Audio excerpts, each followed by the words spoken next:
Uno, dos, tres. ¡A la Madrid! 안녕하세요, 마스타입니다. 레알 마드리드와 맨체스터 시티와의 챔피언스리그 16강 다들 재밌게 보셨나요? 최근 레알 마드리드가 리가에서 보여준 꼬라지만 보면 기대가 단 1도 안 되는 경기였습니다. 하지만 레알 마드리드는 1차전 발베르데의 해트트릭으로 맨체스터 시티를 박살내며 2차전 원정 경기를 앞두고 3점이라는 여유를 확보했습니다. 2차전 맨체스터 시티는 베르나르도 실바가 전반 20분 만에 퇴장당하며 경기 자체가 무너져 버렸고 레알 마드리드는 손쉽게 8강에 진출할 수 있었습니다. 그럼 지금부터 레알 마드리드가 리가와 다르게 맨체스터 시티를 제압할 수 있었던 이유에 대해 말씀드리겠습니다. 그럼 시작합니다. 레알 마드리드는 리가 26라운드 헤타페를 상대로 베르나베우에서 처참한 경기력을 보여주며 0대1로 패배했습니다. 레알 마드리드가 헤타페에게 패배한 여러 가지 요인이 있는데 가장 큰 요인은 비니시우스에 대한 의존도였습니다. 헤타페전 팀 주축인 은바페, 벨링엄이 모두 부상으로 경기 출전이 불가능했고 카마빈가는 치통, 라센시오는 벤피카전 목 부상으로 결장했습니다. 이에 알라바가 선발 출전했지만 전반이 끝나고 하이성과 교체되시더니 종아리 통증을 호소하시며 지금은 또 부상자 명단에 이름을 올리고 계십니다. 아무튼 헤타페전 레알 마드리드는 부상으로 팀 전력의 100%를 낼 수 없는 상황이었습니다. 그렇다 보니 비니시우스에 대한 의존도가 커질 수밖에 없었습니다. 여기서 문제는 의존도가 커질 수 있는 것은 이해하지만 적당히가 없이 너무 과하게 의존해버렸다는 것입니다. 그 지표로 가장 크게 드러나는 부분이 바로 비니시우스의 드리블 시도 횟수입니다. 헤타페전 비니시우스가 시도한 드리블 횟수는 총 16번으로 단순 계산으로 약 5.6분당 한 번의 드리블을 시도했습니다. 성공률을 따지기 전에 한 경기에 16번의 드리블을 시도하는데 헤타페가 동네 조기축구팀도 아니고 이거 하나 대처하지 못했을까요? 애초에 경기 전 팀 주축들이 부상으로 다 나가게 되면서 비니시우스에 대한 의존도가 커질 것을 헤타페도 알고 있었을 텐데 이거 하나 대비하지 못했을까요? 당연히 대비하고 나왔고 경기 도중 대처도 잘했습니다. 이렇게 되니 비니시우스를 이용한 공격이 계속해서 막혔고 전반 아쉬웠던 이 찬스를 제외하고는 위협적인 장면은 거의 전무했습니다. 안 될 거 알면서 꼬라박는 비니시우스나 그걸 또 몰아주고 있는 팀 꼬라지나 정말 답도 없는 경기였습니다. 경기 장면을 보시면 왜 비니시우스가 꼬라박으면 안 되는 경기였는지 알 수 있습니다. 레알 마드리드의 역습 상황으로 비니시우스에게 공이 향합니다. 상대의 윙백 이글레시아스가 따라붙는 것을 볼 수 있습니다. 비니시우스가 공을 받고 드리블을 치려는 순간을 보면 루이스 마야가 더블팀 수비에 들어가는 것을 확인할 수 있습니다. 설령 비니시우스가 더블팀 수비를 뚫어낸다고 하더라도 이날 헤타페는 5-4-1 포메이션으로 수비를 준비했기에 오른쪽 스토퍼 보셀리가 곧바로 커버할 수 있도록 했습니다. 이 공격의 결과는 각도 없는 곳에서 어림없는 슈팅으로 마무리됐습니다. 이번엔 지공 상황으로 여기서 앞으로 들어가는 카레라스에게 키코 페메니아가 따라가는 것을 확인할 수 있습니다. 그럼에도 곧바로 루이스 마야가 붙어주면서 후안 이글레시아스와 더블팀을 구성한 모습을 볼 수 있습니다. 결국 빽빽한 수비에 백패스로 이어집니다. 아까와 같은 장면이 아닌 다른 장면입니다. 이번에도 비니시우스의 드리블을 마야와 이글레시아스가 더블팀 수비로 대처합니다. 설령 뚫어낸다고 해도 마찬가지로 보셀리가 커버할 수 있습니다. 답답했던 비니시우스가 뚫어보려고 하지만 소유권을 빼앗깁니다. 역습 상황 후안 이글레시아스와 1대1로 붙을 수 있는 찬스였습니다. 여기서 보셀리가 비니시우스에게 더블팀 수비를 들어가기 위해 뛰어오는 것을 확인할 수 있고 비니시우스는 경기 중 몇 번 없던 1대1 찬스에서 빠르게 판단해야 했습니다. 결과는 주춤거리다 더블팀이 붙어버렸고 밀려납니다. 밀려난 비니시우스를 향해 아드리안 리소가 붙어버리면서 비니시우스는 몇 번 없던 1대1 찬스를 큰 성과 없이 마무리했습니다. 그 와중에 지가 못해놓고 관중들에게 응원하라고 신경질 냅니다. 헤타페전만큼은 비니시우스 이 새끼 죽이고 싶었습니다. 두 번째 패배 요인은 유기적인 움직임이라는 겉만 좋아 보이는 이름 아래 선수들의 이해되지 않는 위치 선정이 패배에 결정적이었습니다. 경기 장면을 보시면 레알 마드리드의 기본 2-3-5 구조의 공격 대응을 확인할 수 있습니다. 초반 선수들의 위치가 이상해 보이지 않지만 시간이 지나면서 선수들이 위치를 바꾸며 어울리지 않는 자리로 이동하게 됐습니다. 길러와 발베르데의 위치 변화를 봐주세요. 시간이 흐르고 15분, 길러가 오른쪽 사이드를 넓게 벌리고 서 있는 모습을 볼 수 있습니다. 길러가 속도에 장점이 있는 것도 아니고 피지컬도 약해서 붙는 수비에 취약한 데다 뛰어난 테크닉으로 상대를 탈압해낼 수도 없는 선수입니다. 길러가 저 위치에서 무엇을 할 수 있을까요? 당연히 아무것도 할 수 없습니다. 측면에 어울리는 선수 자체가 아닙니다. 그냥 백패스 머신이 되는 거죠. 이 장면도 이어서 보면 붙는 수비에 아무것도 못하다 백패스 타이밍도 놓쳐 인터셉트 당할 뻔합니다. 이어서 보시면 이제는 곤살로가 오른쪽 사이드를 넓게 벌리고 서 있습니다. 곤살로는 저 위치에서 무엇을 해줄 수 있을까요? 그나마 피지컬을 바탕으로 버텨주는 건 가능하지만 오른쪽 사이드에서 주춤거리면서 버텨준다고 도대체 어떤 공격의 길이 열릴 수 있을까요? 사실상 백패스 머신 두 번째입니다. 그나마 길러는 왼발잡이로 안쪽으로 들어오는 공격 루트라도 잡겠지만 오른발잡이인 곤살로는 저 위치에서 할 수 있는 게 정발 크로스를 노리며 직선적으로 들어가는 것 뿐입니다. 근데 정신 나간 것도 아니고 헤더 받아줄 선수가 곤살로인데 곤살로가 크로스를 올리고 있으면 누가 크로스를 받겠습니까? 이후 오른쪽 공격이 이어지긴 했습니다. 하지만 곤살로가 사이드에 있으니 중앙에 발베르데를 제외하고는 아무도 박스 안으로 들어가주는 선수가 없었습니다. 발베르데가 3명의 센터백을 뚫고 헤더를 딴다는 것은 기적에 가깝고 확실한 헤더 자원인 공격수로 나온 곤살로가 오른쪽에서 크로스로 올리고 있는데 이 공격은 전략 전술이 아닌 그저 운에 기대는 공격일 뿐이었습니다. 시간이 지나면서 28분 오른쪽 공격이 거세당하는 그 포메이션이 줄을 이루게 됩니다. 그나마 발베르데가 오른쪽에 있어야 오른쪽 공격이 이루어지는데 발베르데는 자유로운 움직임을 보이며 중앙 왼쪽 가릴 거 없이 계속 움직여야 했고 시간이 지나면서 비니시우스 똥바지로 전락해 오른쪽 공격은 완전히 거세됐습니다. 이는 발베르데의 히트맵을 보면 얼마나 오른쪽 공격이 거세됐는지 발베르데가 비니시우스 똥바지를 위해 왼쪽으로 이동한 걸 알 수 있습니다. 실점 이전, 전반전만 봐도 선수들의 위치 선정은 어울리지 않는 방향으로 이루어졌고 실점 이후에는 따라간다야 하는 촉박함과 교체 이후 꼬이는 동선으로 선수들의 위치는 더 이상해질 수밖에 없었습니다. 이렇게 오른쪽 공격이 죽어버리니 더욱더 비니시우스가 있는 좌측 공격에 의존할 수밖에 없었고 패배 요인 두 번째인 선수들의 위치 선정이 결국 패배의 첫 번째 요인인 비니시우스의 의존도를 더 키운 원인으로 작용했습니다. 대망의 마지막 패배 요인은 이날 레알 마드리드는 헤타페에게 철저하게 공략당했다는 것입니다. 헤타페의 공격 퀄리티가 낮았기 때문에 0대1로 패배한 것이지 조금만 공격 퀄리티가 높았으면 점수차는 더 벌어질 수도 있었습니다. 헤타페의 공격 장면을 보시면 시작은 롱볼로 공을 한 번에 레알 마드리드 진영으로 넘깁니다. 여기서 레알 마드리드의 첫 번째 약점 공중볼이 나옵니다. 공중볼을 클리어링하지 못하며 결국 루이스 바스케스에게 이어집니다. 바스케스는 공을 리코에게 보냅니다. 여기서 리코가 선택할 수 있는 크로스 방향은 세 방향이라고 할 수 있지만 사실상 리디거와 붙어있는 바스케스를 향한 방향은 너무나도 어렵기에 탈락이라고 보면 알라바와 붙는 사트리아노, 카레라스와 붙는 키코 페메니아를 향해 크로스를 붙여야 했습니다.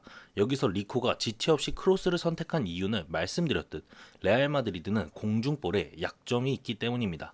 즉 시작부터 레알 마드리드의 약점이 공중볼을 저격하는 롱볼로 한 방에 빌드업하고 측면으로 이어서 다시 한번 공중볼 약점을 노린 크로스를 무한 시도한 것이 헤타페가 들고 나온 레알 마드리드 공략법이었습니다. 하지만 여기서 문제가 헤타페의 퀄리티였습니다. 크로스 퀄리티가 너무 아쉬웠습니다. 다음 장면 헤타페는 공중볼에 이어서 레알 마드리드의 두 번째 약점 또한 정확히 공략했습니다. 시작은 또 롱볼로 시작합니다. 애초에 공중볼이 약한 수비 라인업 중 최약체인 트렌트를 향해 의도적으로 롱볼을 뿌렸고 당연하게도 트렌트가 공을 따내긴 힘들었습니다. 공이 뒤로 흘렀고 여기서 레알 마드리드의 두 번째 약점을 헤타페가 공략합니다. 레알 마드리드의 두 번째 약점은 압박 대처가 약하다는 것이고 그것을 공략하기 위해 헤타페는 세컨볼에 대한 압박을 강하게 시도합니다. 압박에 쿠르투아는 곧바로 클리어링을 하고 헤타페는 공의 소유권을 되찾아옵니다. 이후 헤타페는 무한한 바로 이 공격 방식을 반복합니다. 여기서 추가로 봐야 할 게 레알 마드리드의 되도 않는 압박입니다. 헤타페는 계속 뒤에서 길게 처리하며 레알 마드리드의 수비와 미드필더의 사이 공간을 집요하게 노렸습니다.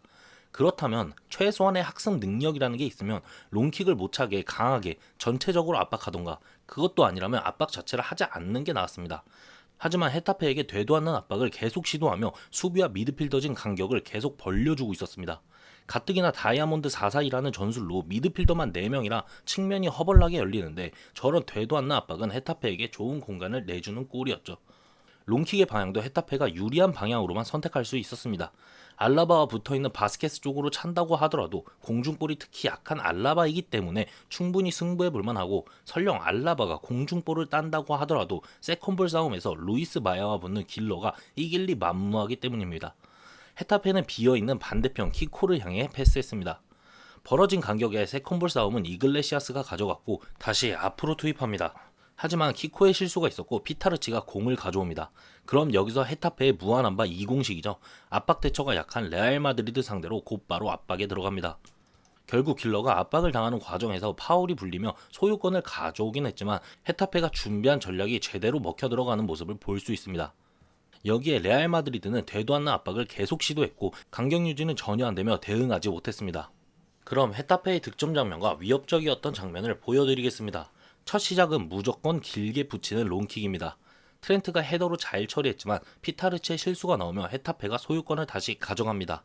그럼 여기서 헤타페 공격진의 움직임에 우리는 주목해야 됩니다. 공이 전환되면서 레알 마드리드 수비는 왼쪽으로 당겨줬고 주목할 선수는 헤타페의 8번 아란바리입니다. 바스케스와 사트리아노에 의해 벌어진 센터백 사이 공간으로 아란바리가 질주에 들어갑니다. 바스케스에게 쏠렸던 알라바는 역동작에 걸렸기에 리디거가 아란바리에게 붙어야 했고 사트리아노의 수비를 트렌트가 담당했어야 했습니다. 이로 인한 문제는 수비력이 약한 트렌트가 사트리아노를 막아야 한다는 불편함과 가장 위험했던 건 헤타페의 왼쪽 윙백 리코에 대한 수비였습니다. 결국 공은 리코에게 이어졌고 트렌트에게 막히긴 했지만 헤타페가 레알 마드리드를 정확히 공략했고 요리하는 모습을 볼 수 있었습니다. 이제 실점 장면입니다. 시작은 당연하게도 롱킥 스타트입니다. 알라바가 헤더를 하긴 했지만 역시 제대로 처리하지 못했고 심지어 추아메니도 제대로 처리하지 못했습니다.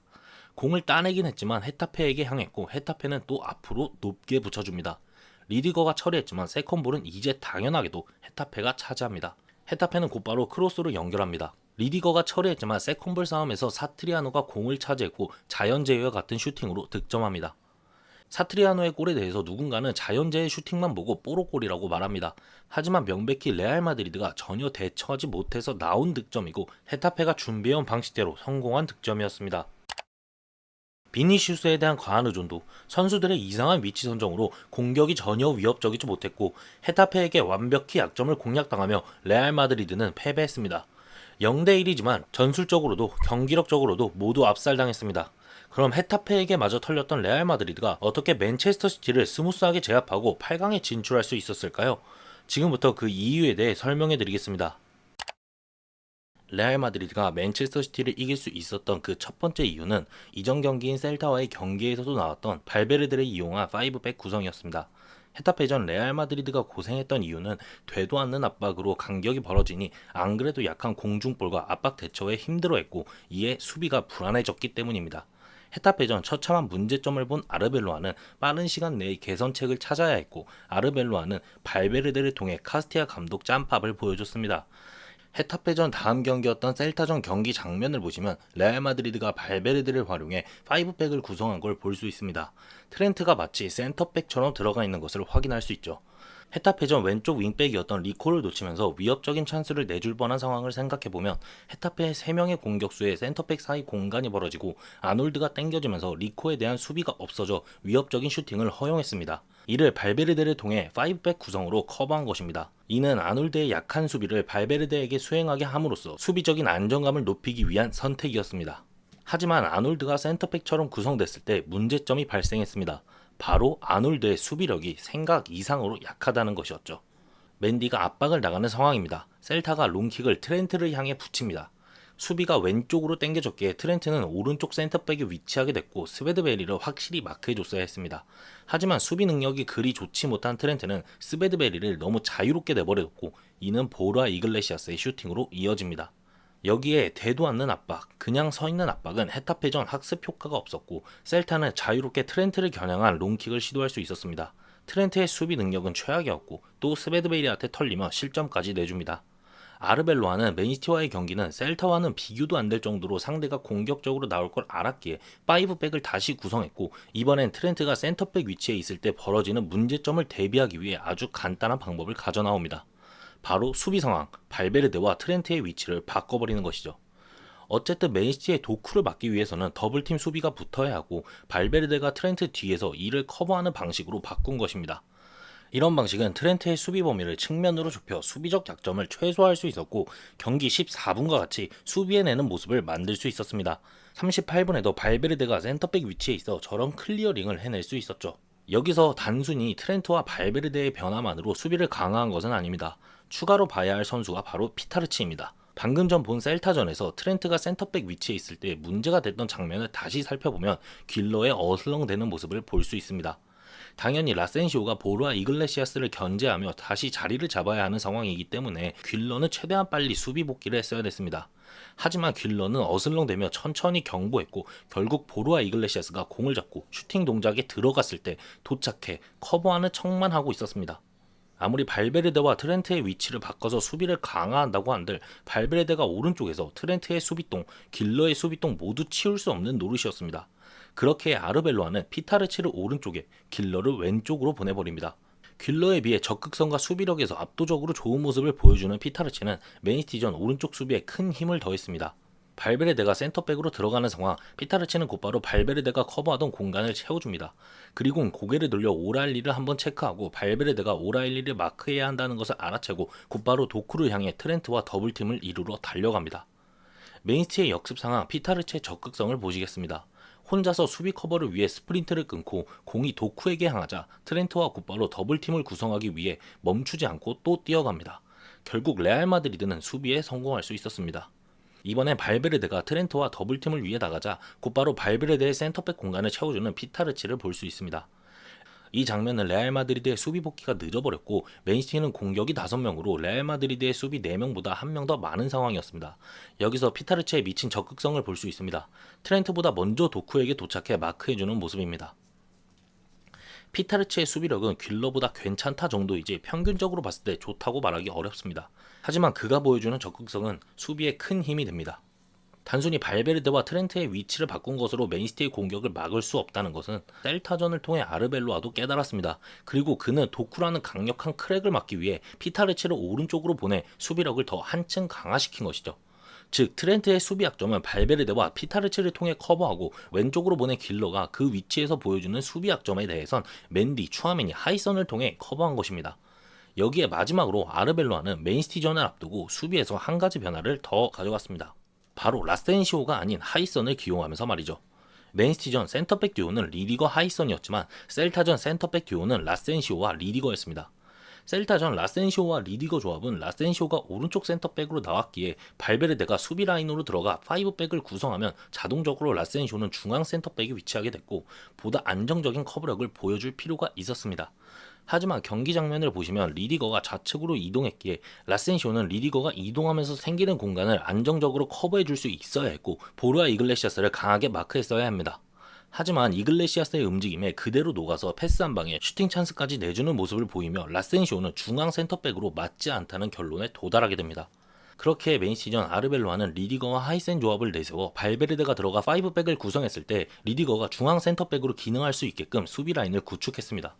확실히 리디거는 라센시오에 비해 정석에 가까운 안정적인 모습을 보여줬고 결국 맨시티 상대로 무실점 경기를 펼치면서 확실히 수비에는 연륜이 필요하다는 것을 증명했습니다. 2차전 샘플도 가져오고 싶었지만 2차전은 사실상 베실바가 퇴장당한 이후 경기 자체도 개판이었고 균형이 무너진 경기였기에 맞지 않다고 생각해 가져오지 않았습니다. 아무튼 이렇게 레알 마드리드는 헤타페전 패배를 통해서 개선점을 찾고 셀타전 실험을 거치며 보완하고 맨시티와의 경기에서 보완된 수비력을 보여줬습니다. 그리고 결국 무실점으로 1차전을 끝낼 수 있었죠. 하지만 이것도 헤타페전 나왔던 유기적인 움직임이란 좋아 보이는 이름 아래 포지셔닝이 망가지면 아무런 의미 없는 일이었습니다. 특히 발베르데의 위치에 따라 수비력에서 많은 부분이 변하기 때문에 발베르데의 위치를 고정하는 것이 중요했습니다. 다행히도 레알 마드리드는 같은 실수를 반복하지 않았고 선수들의 위치를 거의 고정했습니다. 이는 발베르데의 히트맵 차이만 봐도 확연하게 알 수 있습니다. 레알 마드리드는 헤타페전 실수였던 수비 문제와 이해되지 않는 선수들의 포지셔닝 문제를 확실히 개선하고 보완해 왔습니다. 그렇다면 첫 번째 문제였던 비니시우스 의존도는 어떻게 개선했을까요? 이 부분에 대해서 물론 레알 마드리드가 잘한 점도 있지만 개인적인 사견으로는 맨시티가 못했기 때문이라 생각합니다. 우선 헤타페전 비니시우스가 아무리 꼬라박아도 대처를 잘하는 팀을 상대로 절대 뚫리지 않는다는 것을 깨달은 부분과 그렇기에 비니시우스를 미끼로 쓰기로 한 결정은 레알 마드리드가 잘한 점이었습니다. 맨시티전 레알 마드리드는 상당히 노골적으로 발베르데를 활용해 오른쪽을 노리겠다는 의지를 초반부터 드러냈습니다. 좌측보다는 발베르데를 이용해 길게 붙이는 모습이 시작부터 나왔죠. 골킥으로도 발베르데에게 길게 붙이는 모습을 보여줬습니다. 득점 장면도 쿠르투아의 롱킥으로부터 나왔습니다. 여기서 브라임에게 게이가 끌려 나온 것을 볼 수 있습니다. 그렇기에 발베르데가 오라일리의 터치 한 번으로 털릴 때 게이가 커버를 올 수 없었던 것이죠. 게이가 끌려 나온 게 누군가는 실수라고 말하지만 저는 실수라 생각하지 않습니다. 제 개인적인 사견을 이번 장면을 통해 말해보겠습니다. 이 장면은 득점 이전 상황이며 득점 장면과 비슷하게 골키퍼가 롱킥을 뿌리는 상황입니다. 이 두 장면은 비슷하지만 분명 차이가 있었습니다. 선수의 간격 차이가 두드러지지만 결정적인 차이는 홀란드의 압박이라고 생각합니다. 이전 장면은 파울로 인한 프리킥 상황으로 홀란드와 세미뉴가 쿠르투아를 압박하러 들어갈 수 없는 상황이었습니다. 그렇기에 후방을 보면 정석적으로 수비 라인을 구성하고 있습니다. 반면 득점 장면에서는 인플레이 상황으로 홀란드가 왼쪽에서 쿠르투아를 압박합니다. 이 압박의 의도는 레알 마드리드가 빌드업의 방향을 트렌트가 있는 왼쪽보다는 빌드업에 장점이 있다고 보기 힘든 맨디를 향해 이루어지도록 했다고 생각합니다. 결정적으로 이전 상황과 다르게 인플레이 상황이고 팀 단위로 적극적으로 압박을 시도하고 있는 맨시티이기 때문에 게이가 브라임을 마크하기 위해 튀어나올 수밖에 없었다 생각합니다. 그렇기에 게이가 문제라기보다는 그냥 오라일리가 털렸으면 안 됐다는 게 제 의견입니다. 그래서 어쨌든 레알 마드리드는 노골적으로 노렸던 오른쪽 방향 공격에 성공하긴 했지만 이런 식의 득점은 사실상 오라일리가 발베르데에게 1대1에서 털린 것이니 레알 마드리드가 잘 준비했다고 말하기엔 어려움이 있습니다. 두 번째 득점 장면도 비니시우스의 패스를 디아스가 건드리면서 운이 나빴다고 볼 수 있지만 저는 오라일리의 수비가 너무 소극적이었다고 생각합니다. 발베르데가 슈팅할 때 몸을 던져서라도 슈팅 루트를 막는 태클을 해야 하지 않았나 싶습니다. 그래서 레알 마드리드의 두 번째 득점도 오라일리의 수비가 문제였다고 생각합니다. 세 번째 득점 장면이 진짜 자연재해였습니다. 브라임과 발베르데의 재능과 실력을 볼 수 있는 장면이었고 이건 맨시티 입장에선 답도 없는 골이었습니다. 레알 마드리드가 확실히 수비적인 부분을 보완하고 준비해서 맨시티를 압도할 수 있었다면 공격 부분에서는 첫 번째 득점과 두 번째 득점에서 레알 마드리드가 잘했다고 보기에는 힘들고 맨시티가 못한 게 맞다고 생각합니다. 그리고 2차전을 생각해보면 초반부터 베실바가 퇴장당하며 맨시티는 사고가 났고 승부의 균형이 무너졌습니다. 이것을 가지고 레알 마드리드가 잘했다고 말하기엔 힘들지 않나 생각합니다. 정리하면 1차전 맨시티가 못했고 2차전 맨시티는 자멸했습니다. 여기까지 헤타페 전에 털렸던 레알 마드리드가 어떤 점을 보완해서 맨시티를 제압할 수 있었는지 말씀드렸습니다. 간략하게 요약하자면 레알 마드리드의 헤타페전은 공수 모두 처참하게 털린 경기였습니다. 하지만 셀타와의 경기에서 수비를 개선하고 문제점을 보완해서 맨시티와의 1차전을 무실점으로 기록할 수 있었습니다. 2차전도 맨시티가 자멸했다고 하지만 결과적으로 한 점으로 틀어막은 부분은 레알 마드리드가 얼마나 수비적인 부분을 잘 보완했는지 증명했다고 생각합니다. 챔피언스리그 8강 상대는 바이에른 뮌헨입니다. 쿠르투아가 부상으로 뮌헨전 결장한다는 소식이 최근 전해지면서 많이 걱정되긴 합니다. 그래도 루닌이 있으니 다행이고 이겼으면 좋겠습니다. 곧 뮌헨전 프리뷰 영상으로 돌아오겠습니다. 그럼 좋은 하루 되시길 바랍니다. 바모스 마드리드.